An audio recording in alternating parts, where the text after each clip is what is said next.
क्या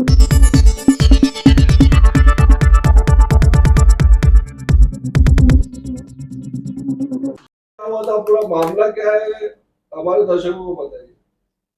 देखिए ऐसा है, 30 तारीख को जो रैली निकली उसका मैं डायरेक्ट आपको अगर समझाने जाऊँ तो इसमें क्या होगा कि जो आज की जो घटना घटी है वो पूरी तरह से लोग समझ नहीं पाएंगे। अगर थोड़ा सा समय लगेगा समझाऊँ मैं तो उस चीज़ को एक तरीके से यहाँ के जो हिंदू है मुस्लिम है और जो भी लोग हैं उसको सही समझेंगे और उसको सही अमल करेंगे। मसला कैसा है कि 1 साल पहले भी रैली हुई थी, बराबर, और मालूनी में हमारा मसला निकल गया। और पूरे 25-30 साल से मैं मालूनी में हूँ और मालूनी को देख रहा हूँ। और मालूनी में हर धर्म के, हर मज़हब के लोग रहते हैं और हर मज़हब के लोग यहाँ पे रैली धरना प्रदर्शन सब करते हैं। तो कहने का मतलब ये है कि आज तक कोई ऐसा दंगा हुआ नहीं। 92 के जो दंगे थे वो पूरी इंडिया में, पूरे हिंदुस्तान में हुए थे, तो इसमें कोई बड़ी बात, वो अचंभे की बात नहीं थी। मसला क्या है कि इतने सालों से जो भी कुछ वहाँ पे जो घटना, रैलियाँ, प्रोग्राम्स हो रहे थे, कहीं कुछ घटना घटी नहीं। मगर इस 2 साल से मालूनी का वातावरण जो है लोगों ने खराब करने का ठान लिया है। और ज़्यादातर जो मालूनी के बाहर के जो हिंदू हैं वो, और जो बाहर के जो बीजेपी और जो भी आरएसएस के जो भी लोग बाहर के लोग हैं, उन लोगों ने इस मालूनी को बनाया टारगेट, मतलब मालूनी को उन्होंने टारगेट बना दिया है। तो मसला कैसा है कि लास्ट टाइम जो रैली हुई थी उस रैली में भी सेम घटना घटी। इसके पहले जैसे गणपति या नवरात्रि जो भी प्रोग्राम्स हुए, उन्होंने अपने अपने टाइम पे जहाँ जहाँ मस्जिद आती, जहाँ मदरसा आता है, वहाँ उन्होंने माइक बंद किया और आगे निकल गए। इसी तरह से कोई अगर मुस्लिम या हिंदू कोई रिक्शा चलाता है या टैक्सी चलाता है, वो अगर मुस्लिम अगर टैक्सी चला रहा है, मंदिर के पास से गुजर रहा है तो अपना टेप बंद कर देता है आस्था के हिसाब से। और मुस्लिम अगर, हिंदू अगर मस्जिद के सामने से गुजर रहा है टेप बजा के, वो अपना टेप बंद कर देता है। यानी कि यहाँ पे ऐसी परंपरा सालों से रही है। मगर ये बाहर के लोग आकर इस परंपरा को पूरी तरह से बिगाड़ दिए। तो लास्ट टाइम जो घटना घटी, उसका बोलने का मतलब ये है कि लास्ट टाइम जो घटना जो थी, यही घटना थी कि जब काफ़ी सालों से एक मस्जिद है, जामा मस्जिद 7 नंबर की, उस मस्जिद का हर आदमी आदर करता है, हिंदू भी करता है, मुस्लिम भी करता है, सब करते हैं। तो अक्सर जो है ना, अक्सर हमेशा वहाँ पर जो है रैली हुई है। तो मगर जहाँ मस्जिद के पास आने के बाद लोगों ने माइक और अपना जो डीजे वीजे बंद करते हैं और ढोल बाजा बंद करते हैं। इस टाइम जो है ना, ऐसा लास्ट ईयर, इस टाइम ऐसा नहीं हुआ।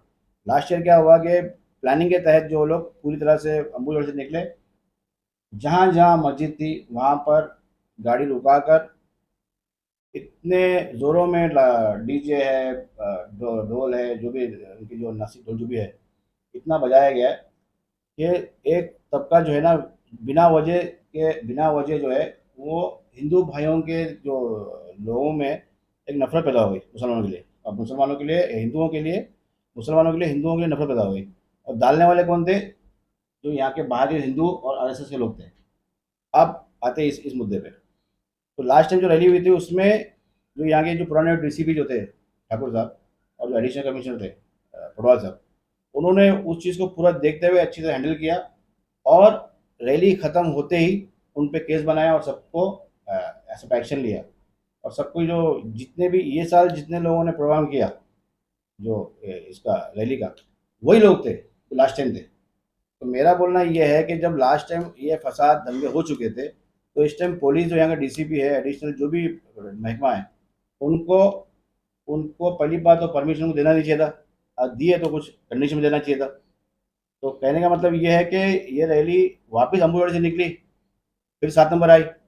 7 नंबर में अगर मुसलमानों के दिल में अगर नफरत होती, या अगर कोई गुंजाइश, कोई गिला होता, तो 7 नंबर मस्जिद के पहले मुसलमान भाई लोगों ने हिंदू लोगों को, हिंदू भाई लोग जो थे उनको पानी पिलाया।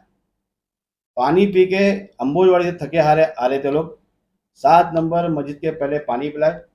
पानी पी के फिर वो ताज़े हुए, और फिर 7 नंबर में फिर आके वही धांधली हुई, वही डीजे बजाए, माइक बजाए, और वहाँ पे भी घटना घटी। तो वहाँ पर पुलिस, फिर भी वहाँ पे पुलिस नाकाम हो गई। उसके बाद जब वहाँ की पब्लिक देखी कि किसी भी तरह से जो बाहर के हिंदू है वो मस्जिदों के पास ढोल बजाना बंद नहीं कर रहे, तो आवाम में गुस्सा आ गया। और पूरी आवाम कूच करी 5 नंबर की तरफ, जो हमारे इधर मस्जिद है हजरत अली। वहाँ पे आने के बाद पूरी पब्लिक जो है, ये जो बिल्डिंग का कंपाउंड है प्राइवेट कंपाउंड है, और जो मस्जिद है उस टाइम नमाज का टाइम नहीं था। तो सारे लोग जो है मस्जिद के उस पार, रोड के उस पार, और जो भी आगे जो भी एरिया है वहाँ थे। तो मैं अपने ऑफिस में अफ्तारी के बाद बैठा हुआ था, कैमरे में देख रहा था। तो पब्लिक जो जमा थी, रैली जब शुरू हो गई, तो डीसीपी, यहाँ के जो डीसीपी है, क्या अजय नाम, कुमार बंसल। बंसल का जो डीसीपी है, उन्होंने और यहाँ के और पुलिस महकमा ने वहाँ पर जाकर पब्लिक को अपने तरफ लेके आया, मस्जिद की तरफ और कंपाउंड की तरफ। मेरे पास फुटेज है उसका। सारी पब्लिक को, वहाँ के लोगों को, सारे लोगों को मस्जिद की तरफ और कंपाउंड की तरफ पुश किया। जब सारे लोग यहाँ आ चुके थे, जब मैंने कैमरे में देखा या जब मुझे किसी ने बताया तो मैंने चेक किया, तो काफ़ी भीड़ पब्लिक की कंपाउंड में घुस चुकी थी और नारेबाजी हो रही थी। तो मैं नीचे उतर के देखा। मुझे पता था कि अगर इस दौरान में इस माहौल में नीचे जाता हूँ, कुछ भी हो सकता है, जान को खतरा है या कुछ भी हो सकता है। फिर मैंने ये देखा कि जो सामने जो लोग हैं, जो हिंदू भाई लोग हैं, वो वहाँ पर छोटे छोटे बच्चे, औरतें, बूढ़े, नौजवान, बुजुर्ग जो है वो, और नौजवान पूरी तरह से एरिया में जाम, वहीं खड़ के ढोल बाजा डीजे बजना चालू है। तो मैं नीचे उतरा तो मुझे डीसीपी साहब ने बुलाया। गेट के पास ही ये फुटेज है, फोटोज है। उन्होंने बोला, जमील भाई ये मामला बहुत बिगड़ गया है और पब्लिक जो है काबू में नहीं आ रही है, आप किसी भी तरह से इस पब्लिक को रोको। आप यहाँ के स्थानिक आदमी हो, आप शायद आपकी सुन लेंगे लोग। तो ठीक है। तो मैंने जो है वहाँ पर अपने लोगों को, जो जो मुस्लिम जो थे, नौजवान थे, जो हिंदू थे, जो भी थे, उन लोगों को मैंने समझाया, बुझाया, और काफ़ी जज्बाती तरीके से लोगों को समझाया कि आप डॉक्टर बनने वाले हो, आप इंजीनियर बनने वाले हो, आईएएस बनने वाले हो, इस छोटे से लफड़े के लिए पूरा माहौल ख़राब हो जाएगा। बच्चों को मैंने कम से कम, जब रैली शुरू हुई उस टाइम ये मैं वहाँ पहुँचा, मेरे जाने के 1 सवा घंटे के बाद रैली ख़त्म हुई। अगर उस टाइम में नहीं जाता तो 1500 की जो भीड़ थी, वो भीड़ और सामने की भीड़ में अगर टकरा होता तो कई हज़ार, कई सौ जान उसमें जा सकती थी। एक चीज़। और दूसरी बात ये है कि डीसीपी साहब के बोलने पे मैंने सारे लोगों को कंट्रोल किया, जितने भी लोगों को, जो यहाँ लोग थे, सब लोगों को समझाया बुझाया, और मामला स्लो स्लो चल रहा था। और कंपाउंड के अंदर कोई पुलिस वाला अंदर आने तैयार नहीं था। 500, हज़ार 2,000 की भीड़ को मैंने अकेला संभाला। अगर मैं 1.5 2 घंटा वो लोगों को नहीं संभालता, उसी टाइम अगर लफड़ा हो गया होता, तो 2 घंटे की रैली और बाकी थी, 1 घंटे की रैली बाकी थी। आप सोचो क्या होता। तो इसका मतलब क्या है कि पुलिस में ये जो रैली में पूरी तरह से पुलिस जो है नाकाम हो गई। और जब मैं रैली को, जब पूरे लोगों को संभाला, तो सारे पुलिस के महकमा के जितने लोग थे, हवलदार से लेके जितने बड़े वरिष्ठ थे, सब ने थैंक्स जमील भाई, बहुत बहुत शुक्रिया, आप you are great, you are मतलब जीनियस, बोले आप ही हो जो मतलब यहाँ लोगों को संभाला, आप नहीं होते तो ये भीड़ काबू में आने वाली नहीं थी। तो मुझे क्या लगा कि ये लगता है ये पुलिस, जो आज मैंने जो घटना रोका हूँ, तो मुझे लगा कि कोई ऐसा, मुझे पता नहीं ऐसा कोई रिवॉर्ड होगा बता ना, शांति होगा, बता ना, शांति का रिवॉर्ड होगा या नेशनल रिवॉर्ड होगा। तो मुझे इनाम, मुझे गवर्नमेंट जो शायद मुझे एक इनाम देगी कि भाई इतने लोगों की जान बचाया मैंने, और इतने लोगों को मैंने ये किया हूँ। और मैं, सारी रैली खत्म हुई, थोड़ा जो भी आगे पीछे जब झगड़ा शुरू हुआ तो पत्थरबाजी। जमील भाई, पुलिस फिर आपको उसके बदले में अवार्ड और रिवॉर्ड और इनाम देने के बदले में गैदरिंग का फिर आपके आरोप क्यों लगाया? सर जी ऐसा और है, 7 सेक्शन आपके ऊपर धारा क्यों लगाई? देखिए ऐसा है, मेरे ऊपर जो सेक्शन है गैदरिंग का है, जी मेरे पास फुटेज, पूरा फुटेज है मेरे पास। जी मैं अपने ऑफिस से जब नीचे उतरा हूँ तो पूरा कंपाउंड भर चुका था। जी मतलब आई एम नॉट, मैं इसमें इन्वॉल्व नहीं था, गैदरिंग में लोगों को मैंने उसका नहीं बुलाने के लिए। जी और दूसरी बात, गैदरिंग जो किया है यहाँ के डीसीपी और जो यहाँ के पुलिस वाले थे, उन्होंने पब्लिक को गैदरिंग करके मेरे कंपाउंड में और मस्जिद में घुसाया। तो गैदरिंग उनके ऊपर लागू होता है, मेरे पर लागू नहीं होता है। और रही बात, हाँ बोलिए। आगे को जब शुक्रिया अदा किया था प्रशासन ने आपका, उसका फुटेज है आपके पास? सारे फुटेज मेरे पास, सारे फुटेज है। शुक्रिया अदा जितने पुलिस वाले थे। आरोप जो लगा किस आधार पर उन्होंने लगाया? देखिए आरोप कैसा है, रात के 11 बजे तक तो मैं हीरो था। पुलिस के लोग मुझे थैंक्स का मैसेज भेज देते, जो ये बोल रहे थे जमील भाई आपने बचा लिया।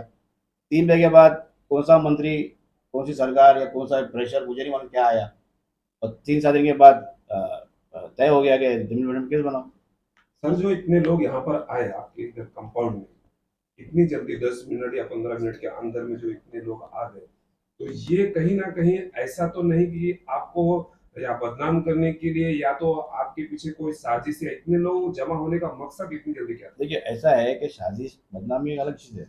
मतलब आई एम नॉट पॉलिटिशियन, मतलब पॉलिटिशियन नहीं हूँ मैं, और इस भीड़ जमा होने से ही मेरा कोई फायदा नहीं है। भीड़ के बिखरने से मेरा कोई फायदा नहीं है।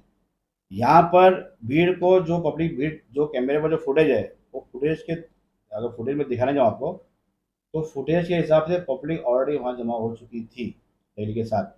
उस भीड़ को अंदर लाने का काम पुलिस ने किया। इसी जगह को क्यों चुना गया, जो कि आप वहाँ पे अच्छा कोऑपरेट कर रहे थे, लेकिन आपकी इसी बिल्डिंग को क्यों चुना गया? देखिए ऐसा है कि ये बिल्डिंग को 2 साल से 3 साल से जो ना ये हमारे जो यहाँ के पालक मंत्री है लोधा जी जो है ना उस मस्जिद को कुछ लोगों ने उनको गुमराह किया है।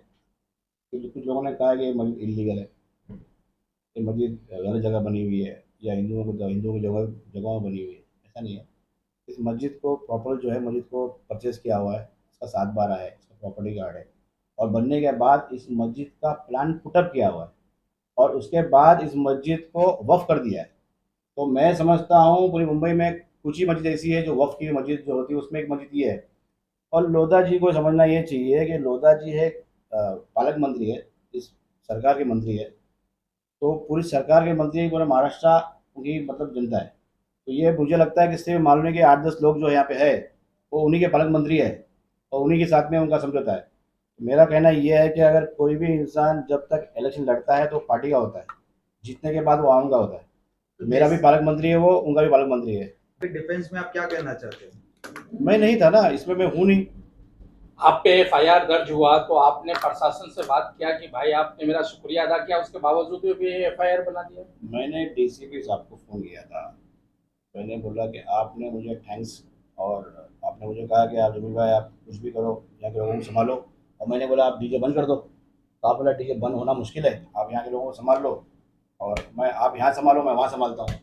उसके बाद आप तो मुझे इनाम देना चाहिए, इनाम के बदले में आप मुझे केस दे दिए। तो उन्होंने कहा कि जमील भाई ऐसा है कि गैदरिंग वहाँ पे पब्लिक जमा कैसे आ गई। बोला आपने जमा किया उसको। मेरे पास मैंने मोबाइल में बोला उनको।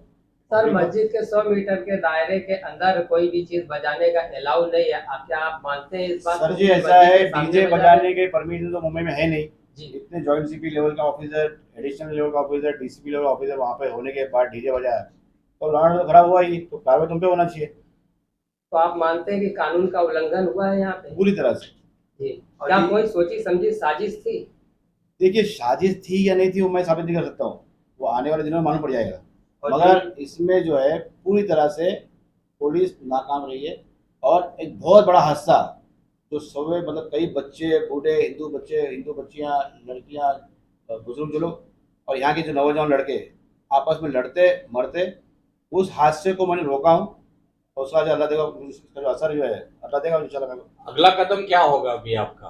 देखिए ऐसा है कि उन्होंने इनाम के बदले में केस दिया है तो उसके खिलाफ तो कार्रवाई होगी, अंजाम जो भी होगा उसका, मगर लास्ट दम तक जो है उसके लिए लड़ाई होगी। आपके पास सारे प्रूफ है? सारे एविडेंस है। देखिए ऐसा है कि मेरे ऑफिस बिल्डिंग में 100 कैमरे है, सीसीटीवी 100 सीसीटीवी है और 200-500 कम से कम लोगों ने शूटिंग निकाला हुआ है। तो और जो उन्होंने शूटिंग निकाला है वो इस साइड निकाला हुआ है बिल्डिंग के इस साइड। तो सिर्फ जो मुस्लिम लड़कों की फुटेज उनके पास है, जो डोम से निकाला हुआ है फुटेज, जो वहाँ पे जो हिंदू लोगों ने जो पत्थर फेंका वो उनका फुटेज है क्या नहीं मुझे नहीं मालूम, मगर ये सारी फुटेज यहीं की दिखा रहे हैं। एक तबके को बदनाम करने की कोशिश, एक ही तबके को पूरी सा टारगेट और एक मंत्री लेवल का आदमी जो लोधा जी जो है उनको एक बड़ा आदमी होने के कारण अच्छी बात बीच में आके दोनों समाज से मिलना चाहिए, क्या हुआ समझना चाहिए। 8 लोगों के पालक मंत्री है, अल्लाह ही जाने ऐसा पालक मंत्री क्या होगा। तो क्या आप कहना चाहते हैं सिर्फ एक तरफा कार्रवाई हुई है, दूसरे पक्ष पे कोई कार्रवाई देखिए नहीं हुई है? एक तरफा कार्रवाई हुई है, दूसरे पक्ष पे कोई कार्रवाई नहीं हुई। अगर ये कार्रवाई दूसरे पक्ष पे भी होना चाहिए क्योंकि फुटेज दोनों की तरफ दोनों के पास है, दोनों जगह पत्थरबाजी हुई है। अगर पुलिस किसी सरकार के थ्रू या किसी के थ्रू प्रेशर में आके नहीं करती है तो हम इस चीज़ को लेकर कोर्ट हाई कोर्ट जाएंगे, हाई कोर्ट से इसका न्याय लेंगे। थैंक यू, शुक्रिया बहुत।